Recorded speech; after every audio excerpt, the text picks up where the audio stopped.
14 diena. Meilė sau. Deklaravimas. Jei jūs savęs nemylite, tai ir jūsų niekas nepamils. Negana to, jūs niekada nebūsite laimingi, bet koks sielos ir proto konfliktas neigiamai atsiliepia išoriai ir būdui. Atitinkamai ir jūsų pasaulio sluoksnis įgauna vis niūresnių atspalvių. Pirmiausia, reikia mylėti save, o jau tada domėtis kitų privalumais. Jūs turite suprasti ir pajusti, kad švytuoklės jūs verčia išduoti save, nusigręžti nuo savo sielos ir laikytis taisyklės.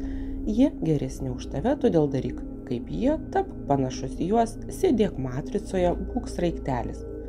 Iš tikrųjų, jūs unikalūs. Atsigręžkite į save, priimkite save tokį, koks esate, leiskite savo būti savimi, pasinaudokite savo teisę būti teisūs. Tada turėsite kuo didžiuotis ir už ką save gerbti. Aiškinimas.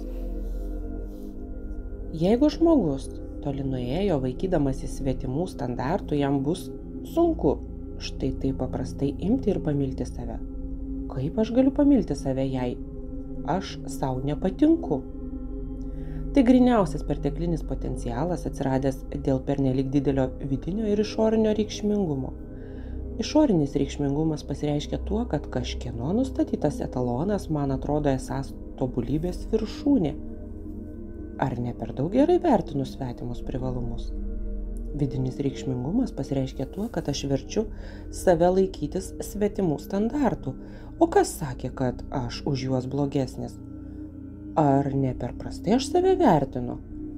Kad pamiltumėte save, nustumkite nuo pjedestalo išorinį reikšmingumą ir nustokite garbinti stabus.